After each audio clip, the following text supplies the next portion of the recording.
Okay, so before we start this panel, we're going to do a presentation. I think it's incredibly interesting for you to watch. Dr. Zach Dahlberg is a Toronto-based family physician with a clinical focus in mental health and concussion recovery, and holds a PhD from Princeton University in computational neuroscience. His graduate research tools use tools from machine learning and AI to explain psychological phenomena related to conflict, grief, and pain, work that has been published in top international conferences and journals, including the International Conference on Machine Learning, the Proceedings of the National Academy of Sciences, and Psychological Review. I hope you enjoy this presentation, Dr. Dahlberg.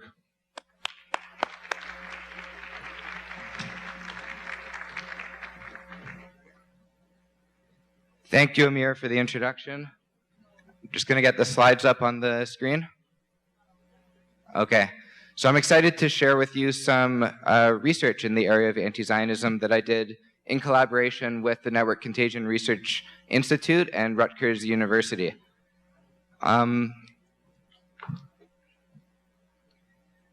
Before I dive into it, I just want to start you off with how I personally got into this work.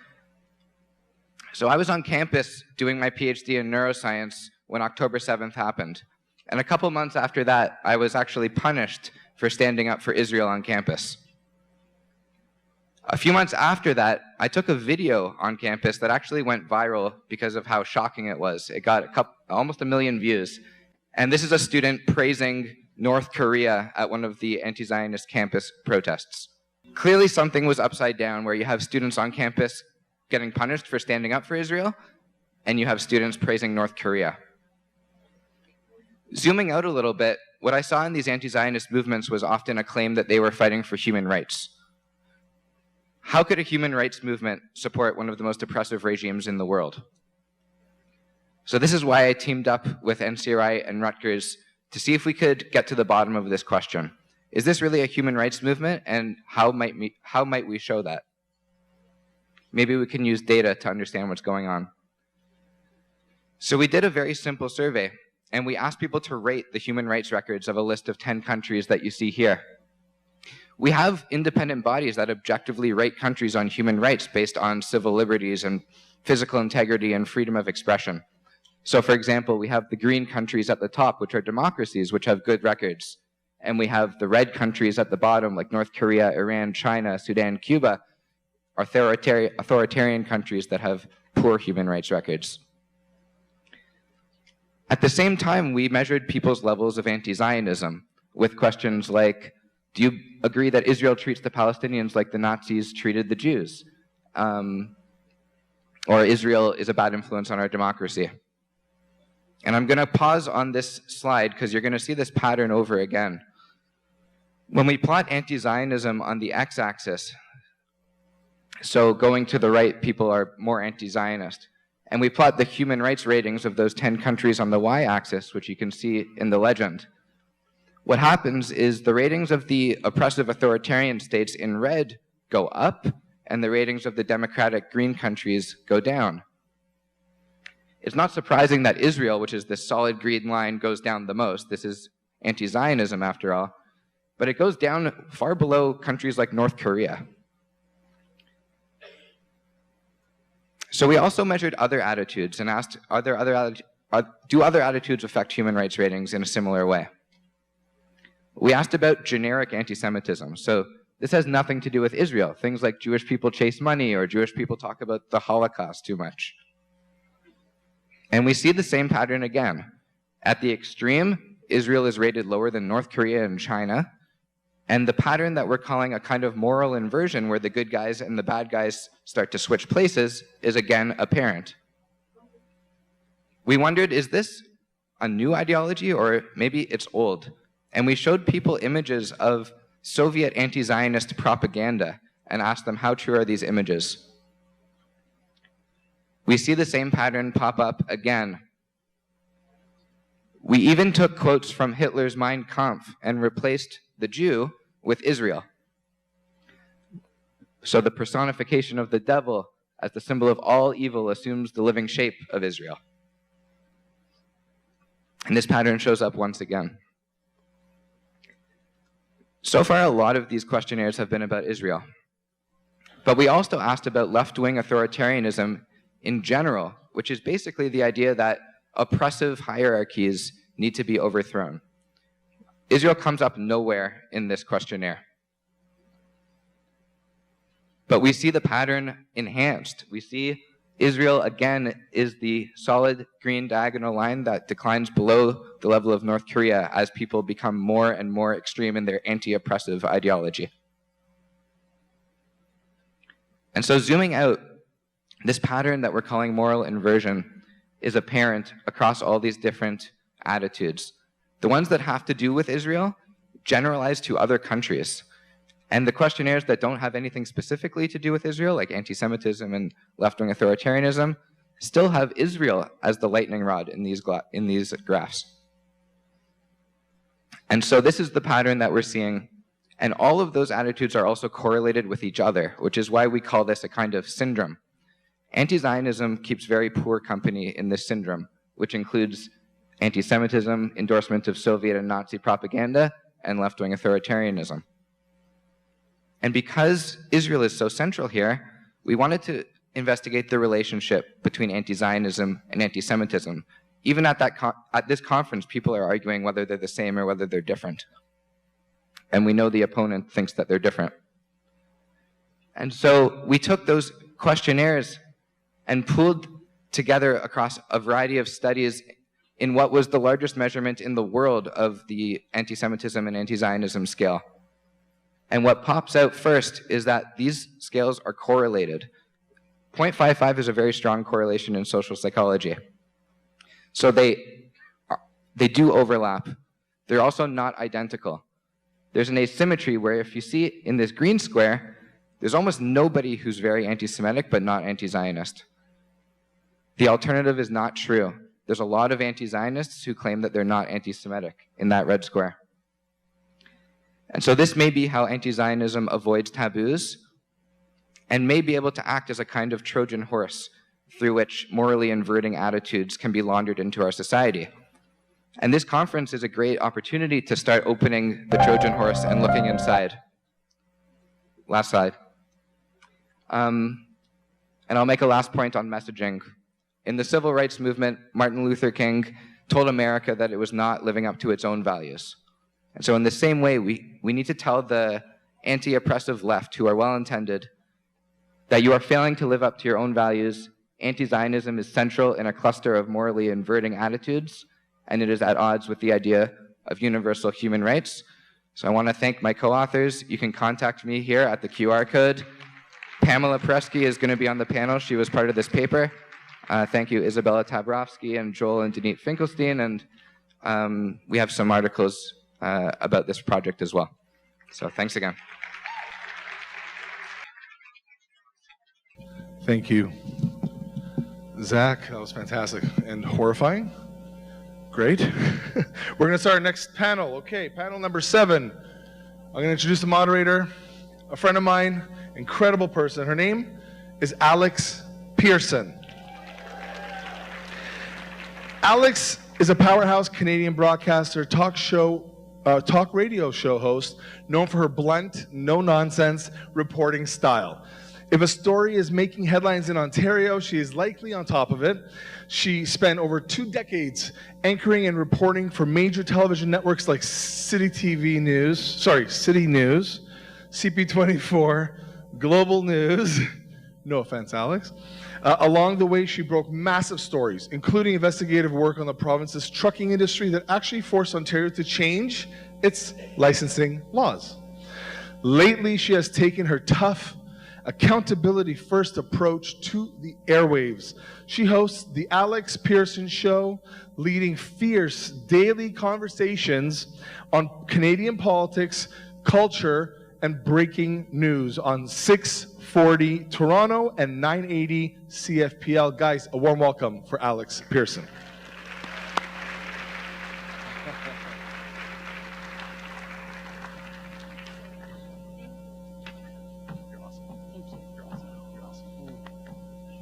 Big fridge.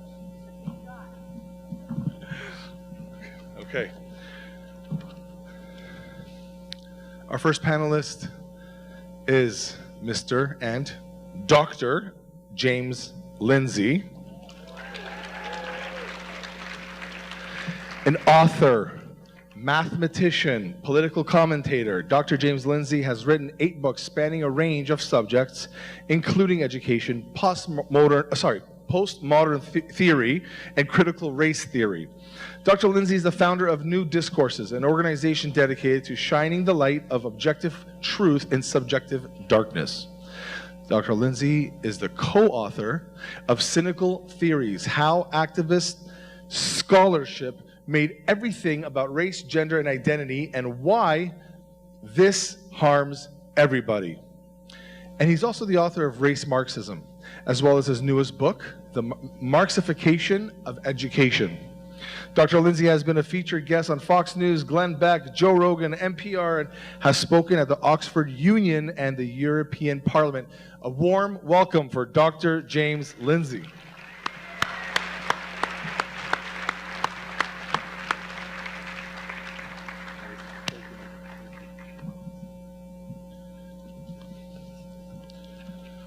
Our next panelist is Dr. Pamela Paresky. Give it up for Pamela Paresky. She is a social psychologist and author dedicated to teaching people how to disagree without completely losing their minds. Think of her as an expert on mental fitness for democracy. Currently, she's an associate in psychology at Harvard University and a senior fellow at the Network Contagion Results Research Institute. She has also taught at Johns Hopkins and the U.S. Air Force Academy. Dr. Paresky does a significant amount of work supporting the Jewish community, analyzing issues facing Israel. While her primary background is in social psychology, she frequently focuses her research and writing on anti-Semitism, campus culture, and the Israeli-Palestinian conflict. Following the October 7th attacks, Paresky traveled across Israel to conduct a massive interview series for Quillet, sitting down with Israeli intellectuals, politicians, servicemen to document the country's collective trauma. She regularly writes and speaks about the spike in hostility toward Jewish students on university campuses. She often explores how modern ideological movements accidentally fuel anti-Semitism by oversimplifying the world into oppressors versus oppressed.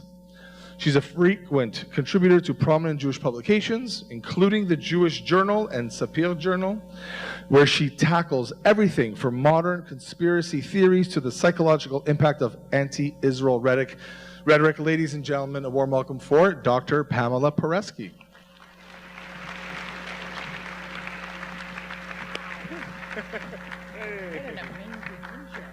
Of course, please have a seat. Everybody have a seat. And Alex Pearson. Thank you. Great to be here. Lots to talk about, sadly, in a town that now has a terrible reputation. And never in my life did I think that Canada would be #1 in this, but here we are, #1 in anti-Semitism and Jew hate. Let's just call it what it is. So we have the conversation, and there's one thing that we will do every November 11th in this country. We will say, lest we forget. And it's so clear, have we not just forgotten, but everything's being rewritten in our history. And the people teaching our kids are not teaching the history. It's being rewritten. We have players who are nefarious in this world that are playing along, torquing messages, rewriting scripts, and not a lot of pushback. I want to start with you because when I talked to you at first and introduced myself to you, James, you said to me, you're so busy now going around traveling, fighting Jew hate. That's really all you do now. And I find that rather striking that it is so time consuming for you now that this is what you do, and you're not Jewish. That's true. I'm not Jewish. I think that means a lot. I do think I'm spiritually Israeli in some ways, that we can wrestle with whatever that means. But yeah, I mean, this is an important issue, right? The first major anti-woke speech. I'm kind of the anti-woke guy, if you don't know who I am, that I gave was in October of 2019. Pamela was actually in the room. She took the iconic profile picture that I have on Twitter in that room, giving that speech. And one of the things that I said in that was that I think that I'm allergic to bullshit and unfairness, and that this anti-Zionism, as they call it, is Jew hate. So we see the bullshit immediately and the unfairness, and it's a mountain. So it's just a matter of simple principle. If you're going to tell the truth and you're going to do what's right and you're going to stand for your principles and your values, you do that. And so I don't think it matters whether or not I'm Jewish. When I see this level of unfairness, this level of distortion, this level of misrepresentation, I'm not really capable of living with myself if I keep my mouth shut. So I spoke up, and I haven't stopped, and I won't stop.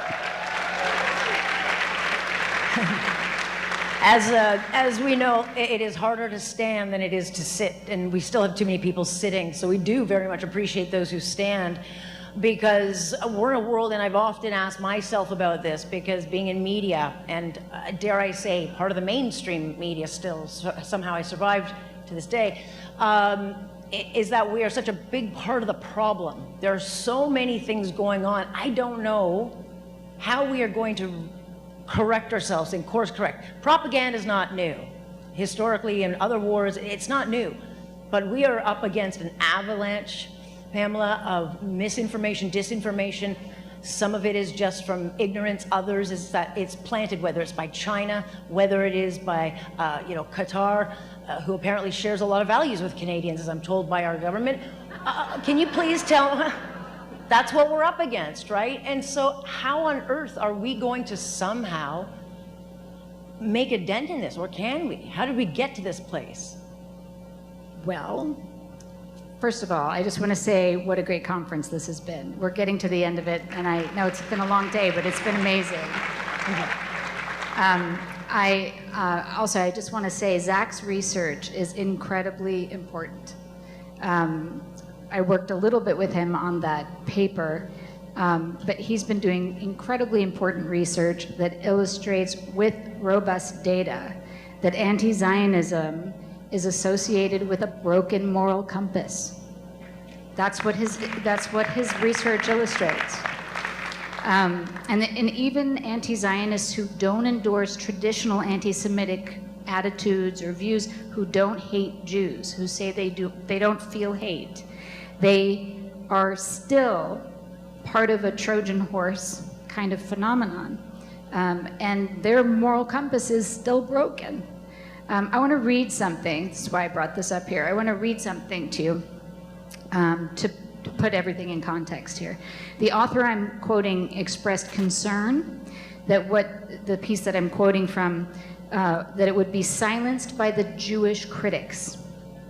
He said, "I unconditionally defend Jews against any and all religious persecution." He wrote, "They have experienced indescribable suffering." He said, "I do not harbor, where did I find it? I do not harbor the least bit of hatred of Jews. I do not hate the Jews for their religion." And he said, "I have no hatred based on national origin or race." He even said, "Do not berate the Jews." He insisted that what he was saying was just a, quote, statement of facts regarding culture and history. And he said Jews had no homeland, and then explains that after they arrived, more Jews came from other European countries, leaving the indigenous people defenseless, was the word he used, against Judaization. He said, quote, "Whenever circumstances cause me to use controversial speech, it should be understood as a scream of pain coming from the oppressed. It is the sorrow of a subjugated people." His concern, he wrote, was just about, quote, survival against the foreign rule of Judaism. And he said, "But don't speak of religious or race hate," and added that Israel has become a great power. So the person I quoted is the father of a very well-known anti-Jewish political movement, and he popularized the term for the movement. What's the term? Anti-Zionism? No, anti-Semitism. That was Wilhelm Marr, the father of the anti-Semitism movement. So if you see the similarities there, you see the problem. It's exactly the same ideology dressed in different clothes. It's just a different name. And it was written in 1879. So this was the very, very beginning of the movement that was taken up by the Nazis. And just like anti-Zionism, it was positioned as a method of moral purification of a kind of anti-Jewish attitude and bigotry, a laundering of anti-Jewish conspiracy theories into a political movement framed as resistance to oppression. That is what we're looking at now. We're looking at the very beginning of the same kind of movement. Yeah, and imagine where we are here after October 7th, right? And it didn't take but a flash of an eye for the celebrators to come out and start throwing their candy. It was instant. And yet we get the words, but we get no action. If I hear thoughts and prayers one more time, I might throw up. I mean, it's constant, but no action. We've got synagogues, as you probably both are shot up, schools shot up. We have these events that keep taking place, attacks, let's not call them events, they're attacks on Jews and Jewish communities, and yet no action, because there are politicians who will play and pander to votes. There are newsrooms that don't want to get involved. They don't want to talk about it. And when they do, they generally don't get it right, and they don't correct the information. So all of this feeds each other. And so, you know, this is where we're at now, James. What's it look like in 5 years or 10 years? Like, it's a slow creep, but it seems to be moving at warp speed. I mean, we can't say what it looks like in 5 or 10 years because we don't know what actions people are going to take between now and then. We have agency. So the course that it is currently on, especially here in Canada, less in the United States, honestly, our immune system woke up. You guys don't seem to have one. You might have, I'm trying to make a Canada AIDS joke, I can't figure out how to do it. So our immune system has woken up. That might end up inspiring yours. It might activate yours. You guys might figure it out for yourselves. But I want to make that point very clearly, that we have agency here. We actually do have the ability to make a difference in how the next 5 years or 10 years or even 2 years play out. We're not trapped in an inexorable lurch into something that maybe ends with, probably not with cattle cars, but you know where I'm going with that, right? So we have to be willing to do first things like this World Symposium Against Anti-Zionism. We have to be willing to stand up and take the risks. We have to be willing to talk to our friends. We have to be willing to not cow down when we hear things that are objectionable. And it's going to be up to all of us. So that said, I mean, it could be a very grim situation. It could also be a tremendous reawakening of the fundamental values that have kept this problem largely at bay for a long time. Can we remember who we are, what we stand for, what was lost, and what prices were paid in order to stop what was happening in Europe in the middle of the 20th century, as has repeatedly happened throughout history. So it's very hard to say, but I do want to focus on this idea of these fundamental values, right? Because what we're dealing with, what you're describing when you're talking about all these attacks and other things, and then people pandering politicians, people sitting on their hands, people looking the other way, people cheering it on, what we're looking at is what the Soviets called a demoralized population. They don't know true and false anymore and don't know how to tell it even when they look at evidence. They don't know right and wrong anymore, and they don't know how to tell it even when confronted with moral arguments and moral situations which are clear in their valence. They don't have morale. That's the key of demoralization. They don't believe that fighting counts. Now, I watched the hockey game last night and I noticed that the Montreal team didn't do that good, but they didn't quit till the very, very last, 6 seconds, when I don't think it mattered anymore. That's the kind of attitude that a demoralized person doesn't have. They figure, well, it's too far gone. I can't do anything. I'm irrelevant. And so if you have a demoralized population that can't tell true and false, it can't tell right and wrong, and it doesn't think the fight's worth it, you're not going to fight. And what you're going to end up is in a situation that your grandchildren are going to be asking, why didn't people do more?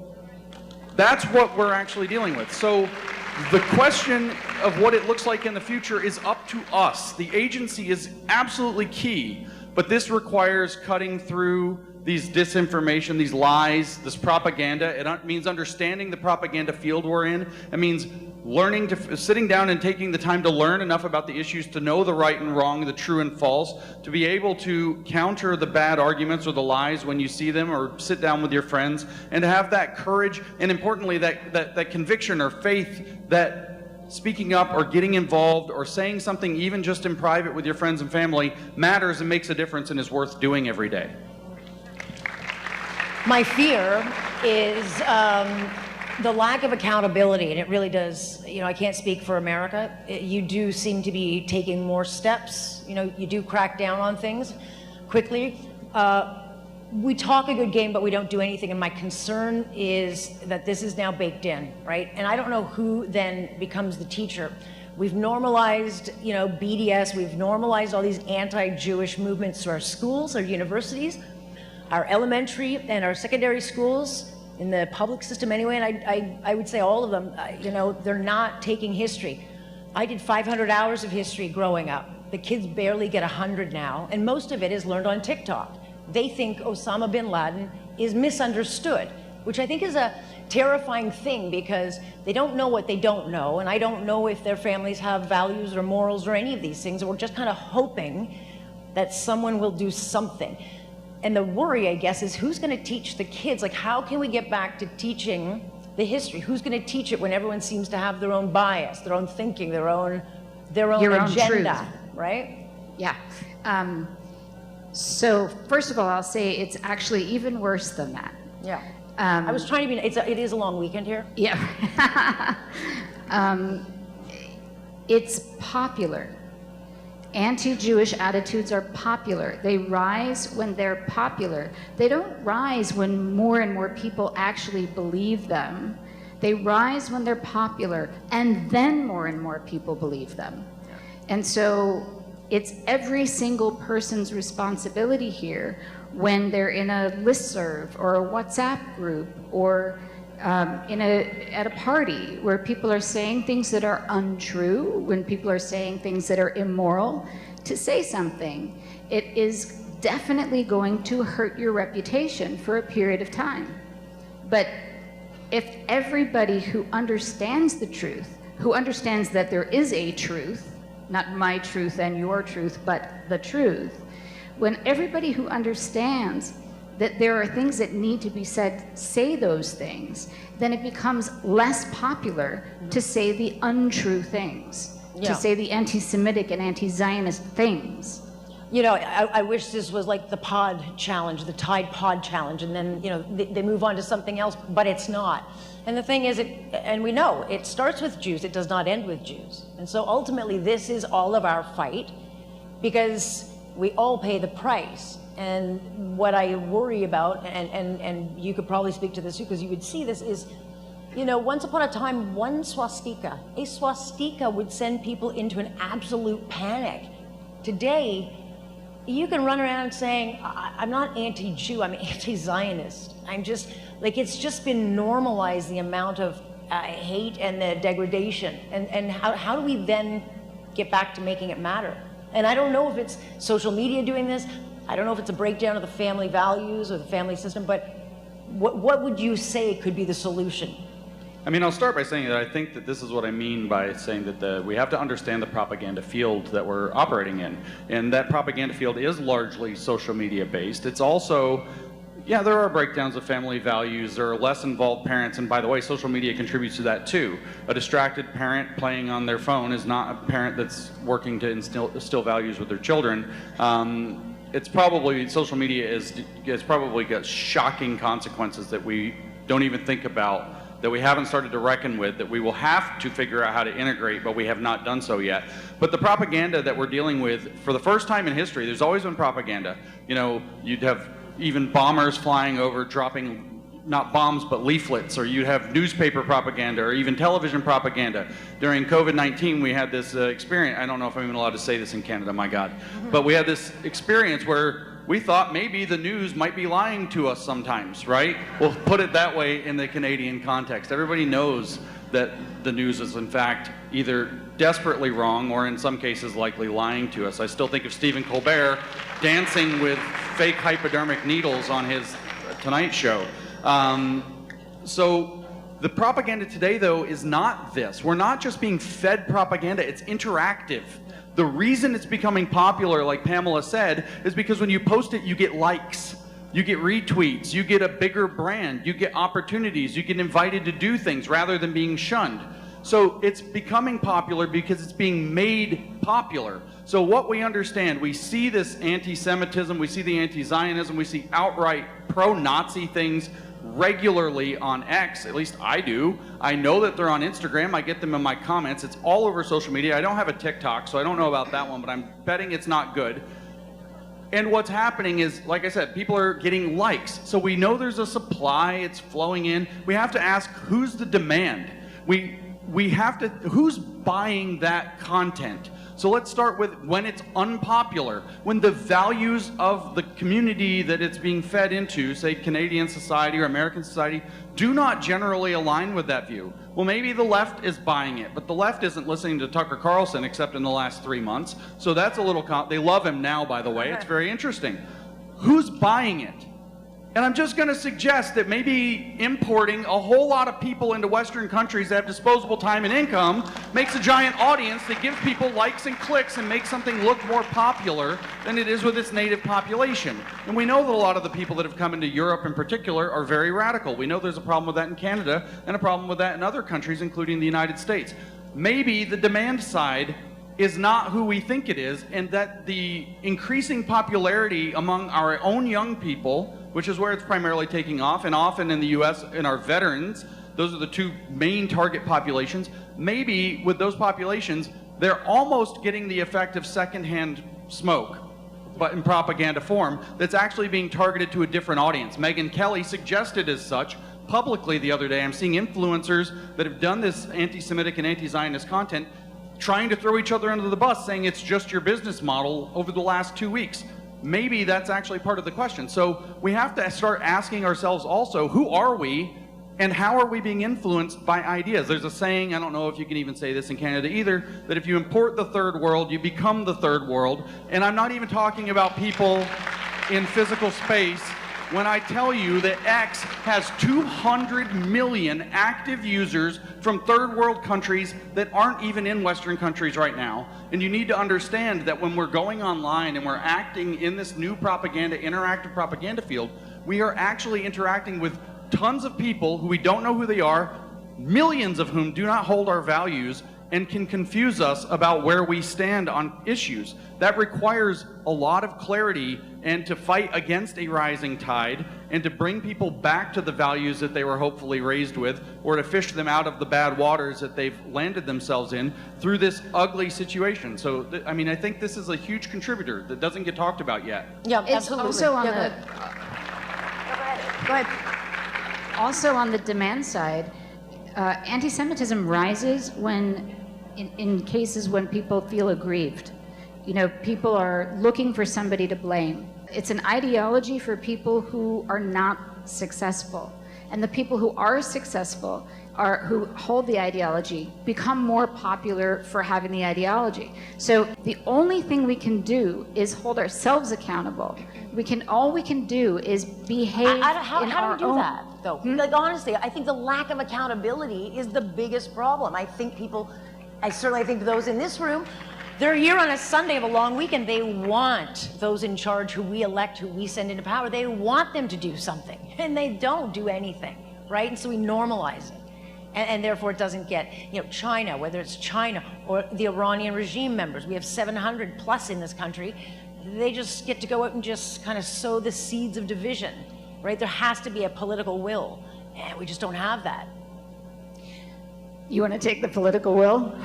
Political will is very hard to generate in a situation like this. And what it takes is actually the same thing that built the movement on the other side. Some of the ingredients we don't have.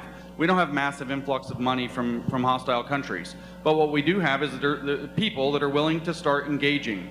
This is what Pamela was saying. It's actually that the political will is going to follow more or less massive political demand from the people. That's only going to happen in a situation where we're in when some people start speaking and they get more people to start speaking and get more people to start speaking, and that we all start making as much noise as we can, that we basically have two choices right now. This is kind of to your point, where are we going to be in 5 or 10 years? We kind of have two choices right now. Never again is a phrase that we've been using since World War II. Never again contains the word never.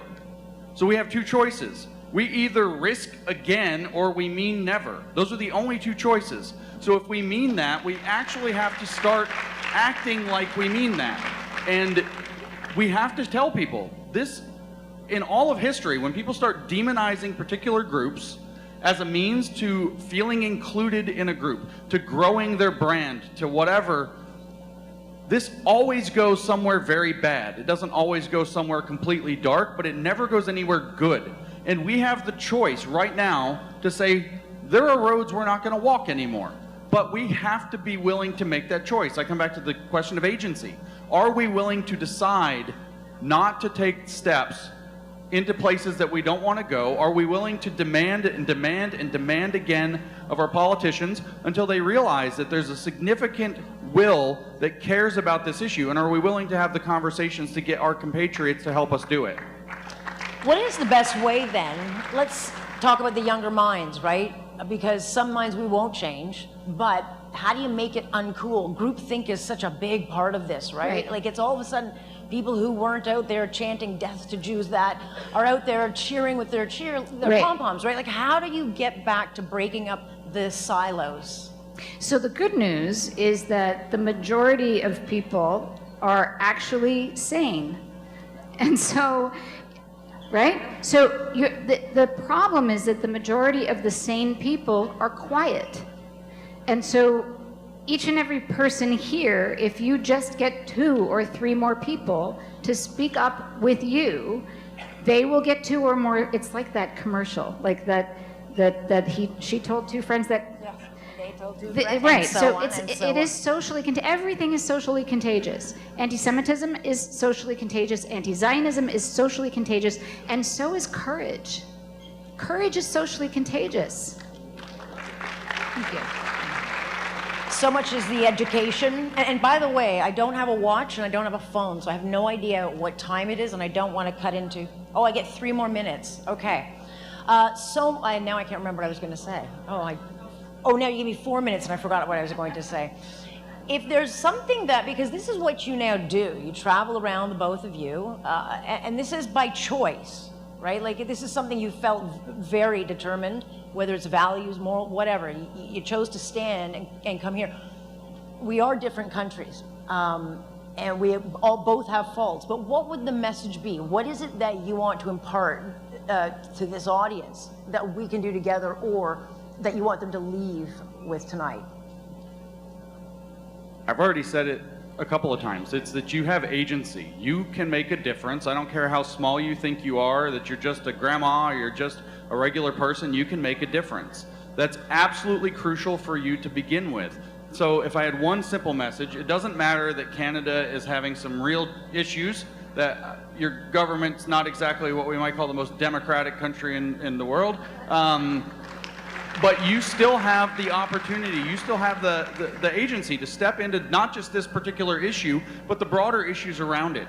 You also have the ability to influence young people in a way that's actually profound. While they're watching their videos on their phones and they're getting propagandized in this new sophisticated way, you have the gift of face-to-face with the ones that are in your lives. They see the look in your eyes. They feel the change in your mood or your energy when you're talking with them, when they bring up certain things. You can ask them those uncomfortable questions. So get involved. This actually can make all the difference in the world, and you have a power that social media is very strong, but you have the power to get right down with the people that you sit down with and ask them in a real personal way and have them face the personal consequences of where they are and what they believe, both good and bad. So I encourage you not to give up on your belief that you can make a difference, never to think everything's too far gone or it's too far lost, and to just step into that empowered space of possibility. Yeah, I would also say, if I'm guessing that this crowd is familiar with Jonathan Haidt's work, it is really important to get your kids in the real world and off of their devices. And us too. It's really important for us to be in the real world and for us to be talking face to face with people. One thing to really keep in mind is that when people want to believe a conclusion, they ask themselves, can I believe this? But the standard of evidence is a lot lower when they don't want to believe it. They ask themselves, must I believe this? So when you see somebody who believes some outrageous, insane conspiracy theory, like, oh, say, dogs being trained to perform unspeakable acts on male prisoners, that stuff is being laundered through the most respectable old newspaper in the US, the New York Times. And when we see that, that's when we have to be loudest. That's when we have to say to our friends, did you read that? How outrageous. And if one of them says, well, could it be true? That's when you know this is someone you really need to have some conversations with. Yeah. And I'm heartened. I'm having these conversations with my 13-year-old because when they turn 13, you can't just tell them everything. Apparently they now know everything. And I'm pushing them. Be critical in your thinking. Ask questions. You don't have to go along to get along. And I'm also very heartened that my nephews absolutely adore the guy that's coming up to speak next. They see him as a rock star. They don't look out there and see anyone else, but they see Ben Shapiro as a hero for doing what's so difficult in this time. I am out of time. We are out of time, unfortunately. I thank you so much, both of you, for your input. Thank you. For listening. Thank you all. Thank you.